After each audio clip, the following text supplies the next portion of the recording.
संसाधन है उनके माध्यम से प्रचुर मात्रा में, वो कहते हैं कि इस नाते संघर्ष है कि पूंजीपति उन्हीं कामों में उन्हीं वस्तुओं का उत्पादन करना चाहते हैं जिसमें उनको लाभ हो। इस नाते जो वस्तुएं उत्पादित समाज में आवश्यक हैं उनका उत्पादन पूंजीपति करना ही नहीं चाहते हैं या बहुत कम करते हैं, अपने लाभ के लिए उत्पादन करते हैं। जबकि अराजकतावादी व्यवस्था में उन वस्तुओं का उत्पादन होगा जो समाज के लिए आवश्यक हो, जरूरत हो, उनका उत्पादन होगा, उसमें वैज्ञानिक पद्धति का, वैज्ञानिक तरीकों का, संयंत्रों का प्रयोग होगा। कुछ अराजकतावादी बड़े पैमाने पे, जैसे बाकुटिन, कोपाटकिन, ये बड़े पैमाने पे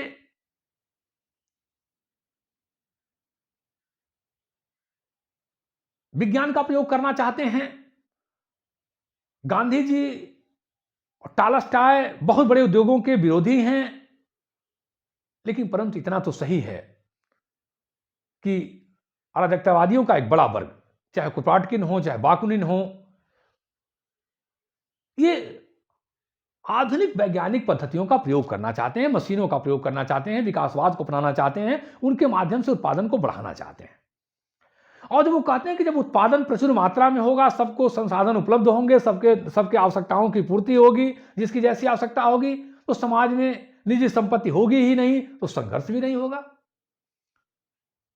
तो संघर्ष नहीं होगा, अराजकता नहीं होगी, अव्यवस्था नहीं होगी, फिर किसी बाहरी बल प्रयोग की इच्छा भी नहीं होगी, जरूरत भी नहीं होगी, और समाज अपने निरंतर अपने स्वैच्छिक आधार पे, सहयोग के आधार पे, समानता के आधार पे, व्यवस्था के आधार पे संचालित होगा।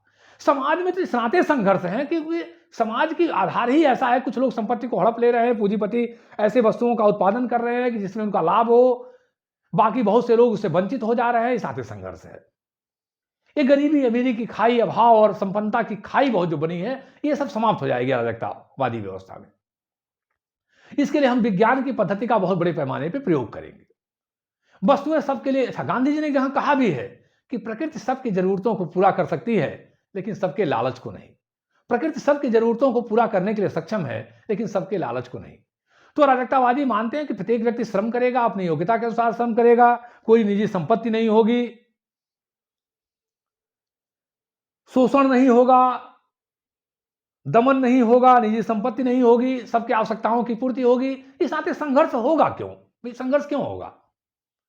हिंसा क्यों होगी? लूटपाट क्यों होगी? अव्यवस्था क्यों होगी? एक उन्नतशील नैतिक समाज होगा, ऐसा समाज जो स्वतः प्रेरणा के आधार पर काम करेगा, ऐसा समाज जो समानता और स्वतंत्रता के आधार पर काम करेगा। तो यह होगी अराजकतावादी समाज की व्यवस्था। अब हम थोड़ी चर्चा कर लें कि अराजकतावादियों की कार्य पद्धति। अराजकतावादी दो तरह की पद्धतियों को अपनाना चाहते हैं। कुछ अराजकतावादी हिंसा के माध्यम से परिवर्तन चाहते हैं, इसमें कुपाटकिन, बाकुनिन, प्रोधा, ये हिंसा के माध्यम से परिवर्तन करना चाहते हैं, खून खराबा के माध्यम से। बाकुनिन का मानना है कि शांत के माध्यम से ऐसा नहीं हो पाएगा, हमें हिंसा का सहारा लेना पड़ेगा। तो एक बड़ा वर्ग हिंसा के माध्यम से अराजकतावाद को लाना चाहता है। लेकिन दूसरा वर्ग है टॉलस्टॉय, गांधी का, जो नैतिकता के माध्यम से, अहिंसा के माध्यम से, सत्यता के माध्यम से, पवित्रता के माध्यम से समाज में परिवर्तन करना चाहता है, लोगों के हृदय परिवर्तन करना चाहता है। गांधी जी ने कहा कि हम हृदय परिवर्तन करेंगे। टॉलस्टॉय ने कहा अगर आपके गाल पे कोई एक थप्पड़ मारे, दूसरा गाल भी उसकी तरफ कर दीजिए, उसका हृदय परिवर्तन कीजिए। तो गांधी अपने गुरु टॉलस्टॉय से प्रभावित हैं और ये नैतिकता के माध्यम से, अहिंसा के माध्यम से परिवर्तन करना चाहते हैं। इस तरह से अराजकतावाद की कार्य पद्धति दो तरह की है, हिंसात्मक और अहिंसात्मक। अब थोड़ी हम चर्चा कर लें कि अराजकतावाद का साम्यवाद से क्या संबंध है, तो दोनों में क्या समानताएं हैं, क्या असमानताएं हैं। पहले समानताएं क्या हैं दोनों में, इस पे हम चर्चा करेंगे। अराजकतावाद और साम्यवाद दोनों राज्य का अंत करना चाहते हैं, दोनों राज्य का अंत करना चाहते हैं, दोनों पूंजीवाद का अंत करना चाहते हैं, दोनों धर्म का विरोधी हैं, दोनों हिंसा में विश्वास करते हैं। ठीक है, अराजकतावादियों का एक वर्ग हिंसा में विश्वास नहीं करता है, लेकिन दूसरा वर्ग तो करता ही है। दोनों शोषण मुक्त समाज स्थापना करना चाहते हैं, दोनों धर्म के विरोधी हैं, दोनों धर्म के विरोधी हैं, दोनों पूंजीवाद के विरोधी हैं, लोकतंत्र के विरोधी हैं, क्रांतिकारी साधनों में विश्वास करते हैं। हालांकि अराजकतावाद का एक बड़ा वर्ग शांति भी चाहता है, तो ये दोनों में समानताएं हैं। अंतर क्या है? अंतर यह है कि अराजकतावाद और साम्यवाद में अंतर है। पहला अंतर है कि साम्यवाद पूर्णतः राज्य को समाप्त नहीं करना चाहता है। वो कहता है कि जो सर्वहारा की तानाशाही में राज्य बना रहेगा, बाद में चल के समाप्त होगा साम्यवादी अवस्था में, जबकि अराजकतावादी एकदम राज्य को तुरंत समाप्त कर देना चाहते हैं। ये बहुत बड़ा अंतर है। दूसरा अंतर है कि अराजकतावाद हर तरह के दलीय राजनीति का विरोध करता है और लोकतंत्र का विरोध करता है, दलीय राजनीति का विरोध करता है। लोकतंत्र का विरोध तो साम्यवाद भी करता है, लेकिन अराजकतावाद हर तरह के दलीय व्यवस्था का विरोध करता है, जबकि साम्यवाद साम्यवादी दल का समर्थन करता है। वो साम्यवादी दल को साम्यवादी व्यवस्था लाने का बहुत बड़ा आधार मानता है, मार्गदर्शक मानता है, अगुआ मानता है, प्रमुख तत्व मानता है, जबकि अराजकतावाद हर तरह के दलीय व्यवस्था को समाप्त करना चाहता है। अराजकतावाद मनुष्य में हर तरह, मनुष्य, उसका विश्वास है कि मनुष्य के जीवन का जो आधार है, उस समाज का आधार है, वो सहयोग है, प्रेम है, सहिष्णुता है, भाईचारा है, जबकि साम्यवाद यह मानता है कि वर्ग संघर्ष पे समाज आधारित है। एक वर्ग दूसरे वर्ग के साथ संघर्ष करता है, तो साम्यवाद की जो अवधारणा है वो वर्ग संघर्ष के साथ है। अराजकतावाद मानवतावादी है, सभी मनुष्यों के हितों की रक्षा करना चाहता है, उसके लिए सभी के हितों की रक्षा करना चाहता है, वो किसी में भेद नहीं करता है, जबकि साम्यवाद सर्वहारा के हितों की रक्षा करना चाहता है, पूंजीपतियों को खोज खोज के मारना चाहता है, उनका नाश करना चाहता है, जबकि अराजकतावाद सभी के हितों को लेकर चलने वाली विचारधारा है। अराजकतावाद बड़े उद्योगों का विरोधी है, साम्यवाद इनका समर्थक है। कुछ अराजकतावादी हैं जो बड़े उद्योगों के समर्थक हैं, जैसे ब्रॉडकिन, क्रोपॉटकिन,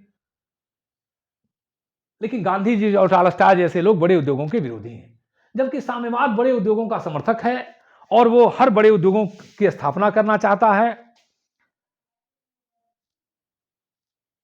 अराजकतावाद एक आदर्श है, जबकि साम्यवाद एक व्यवहारिक विचारधारा है। आदर्श, अराजकतावाद को आज तक दुनिया में कहीं स्थापित नहीं किया गया, इस नाते एक आदर्शवादी विचारधारा मानता है कि भाई अभी तक कहीं इसको स्थापित नहीं किया गया, जबकि साम्यवाद की स्थापना विभिन्न उसके राज्यों में की गई, इस नाते इसको एक व्यवहारिक दर्शन माना जाता है। अराजकतावाद व्यक्तिवादी है और साम्यवाद समिष्टवादी है। अराजकतावाद का स्रोत व्यक्ति है, व्यक्तिवादी विचारधारा है, व्यक्ति को प्रमुख मानता है, वह मनुष्य को हर तरह की स्वतंत्रता प्रदान करना चाहता है, जबकि साम्यवाद व्यक्ति को से ज्यादा समाज को महत्व देता है, और अगर जरूरत पड़े तो व्यक्ति की बलि भी समाज के लिए चढ़ाना पड़े तो साम्यवाद को कोई हिचक नहीं है, कोई आपत्ति नहीं है, और समाज को प्रमुखता देता है साम्यवाद। मानव स्वभाव के लेकर के अलग अलग अराजकतावादियों का मानना है कि मनुष्य स्वभाव से सहयोगी, प्रेमी, नैतिक प्राणी है, जबकि साम्यवाद का मानना है कि मनुष्य के मूल में हिंसा है, वर्ग संघर्ष है। तो इस नाते वो जहां साम्यवाद वर्ग संघर्ष को मानता है और वर्ग संघर्ष को विकास और उन्नति के लिए आवश्यक मानता है, वहीं अराजकतावाद मनुष्य में परस्पर सहयोग और की भावना में विश्वास करता है। क्रोपॉटकिन का मानना है, एक बहुत बड़े विद्वान है क्रोपॉटकिन, अराजकतावादी हैं, उनका मानना है डार्विन ने कहा था कि संघर्ष और क्रोपॉटकिन ने कहा था सहयोग। मैं फिर कभी विस्तार से चर्चा करूंगा कि समाज का आधार है सहयोग, इसमें मैं कभी क्रोपॉटकिन को लेकर विशेष रूप से चर्चा करूंगा। क्रोपॉटकिन का मानना कि युद्ध भी नहीं हो सकता है अगर सहयोग ना हो, सहयोग के बिना युद्ध भी नहीं होगा, तो सहयोग बहुत बड़ा मनुष्य का आधार है। ये दोनों में अंतर है कि साम्यवाद वर्ग संघर्ष में और अराजकतावाद हर तरह के सहयोग में विश्वास करता है। आलोचना को हम देखें कि अराजकतावाद की आलोचना क्या है, तो अराजकतावाद की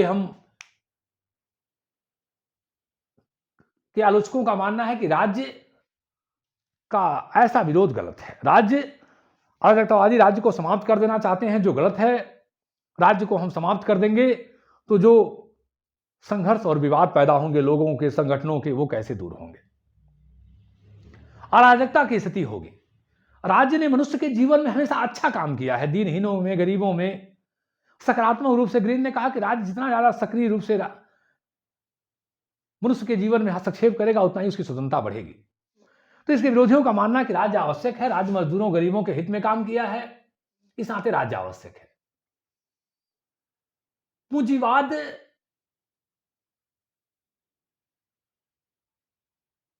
और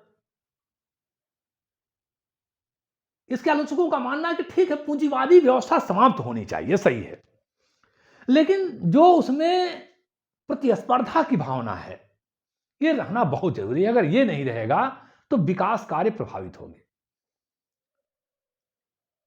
ठीक है, संपत्ति का केंद्रीकरण नहीं होना चाहिए, लेकिन जो उसमें प्रतिस्पर्धा की बातें हैं ये उत्पादन के लिए बहुत आवश्यक हैं।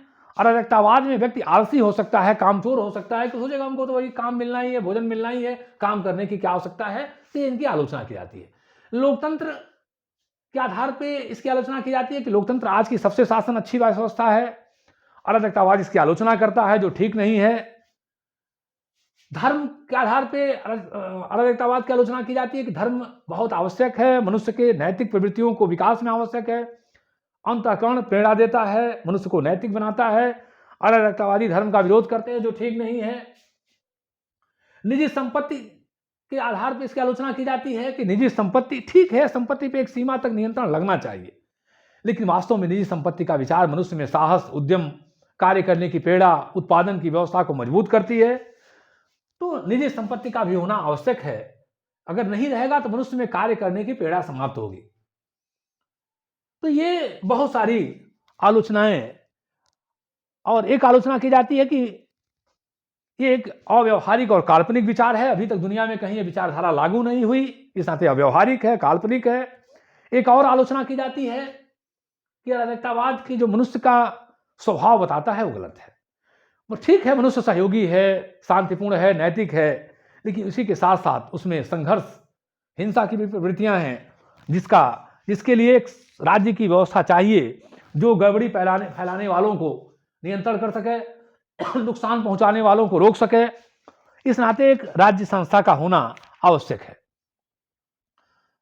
स्वतंत्रता की जो एक गलत धारणा देते हैं अराजकतावादी, अगर वास्तव में राज्य नहीं रहेगा तो जो स्वतंत्रता है वो स्वच्छंदता में बदल जाएगी, क्योंकि उसके ऊपर कोई नियंत्रण लगाने वाला नहीं होगा। इस नाते ये विचारधारा ठीक नहीं है। इनकी आर्थिक व्यवस्था भी ठीक नहीं है। अगर प्रत्येक व्यक्ति योग्यता के अनुसार कार्य करेगा, आवश्यकता के अनुसार उपभोग होगा, तो कोई भी जाएगा भोजनालयों में जाके भोजन करेगा, अपनी वस्तुओं का उपयोग करेगा, आराम से सोएगा, निठल्ला हो जाएगा, कामचोर हो जाएगा, ऐसा आलोचकों का मानना है। अंतिम आलोचना है कि क्रांति और हिंसा में विश्वास ठीक नहीं। इनके आलोचक कहते हैं कि अराजकतावादी हिंसा में, क्रांति में विश्वास करते हैं, जो ठीक नहीं है, क्योंकि हिंसा और क्रांति हमेशा मनुष्य के लिए ठीक नहीं है, अतः यह विचारधारा ठीक नहीं है। अंत में निष्कर्ष, वास्तव में विचारधारा मनुष्य की स्वतंत्रता को महत्व दिया, समानता को महत्व दिया, स्वैच्छिक संगठनों को महत्व दिया, मनुष्य के ऊपर दबाव को कम करने की बात जो किया जाए कि मनुष्य के ऊपर किसी भी तरह का दबाव न हो, इस विचारधारा ने इस भावना को मजबूत किया। मनुष्य की अंतःकरण प्रवृत्तियों को विकसित होने का दर्शन दिया, चिंतन दिया, उसकी स्वतंत्रता के गरिमा को महत्वपूर्ण बनाया। वास्तव में यह विचारधारा 20वीं शताब्दी के प्रथम 2 दशकों तक बड़ा ही अच्छा लगा, प्रभावित किया। बाद में यह विचारधारा धीरे धीरे इसका कोई मतलब नहीं रहा, सिर्फ पढ़ने और कहने की चीज रह गई। अभी तक दुनिया में कहीं से लागू नहीं किया गया, इस नाते एक कल्पनाशीलता है, परंतु अंत में इसने जो मनुष्य की समानता और स्वतंत्रता को महत्व दिया, ये इसका मूल तत्व है। इसी के साथ आज का ये चैप्टर समाप्त। जय हिंद।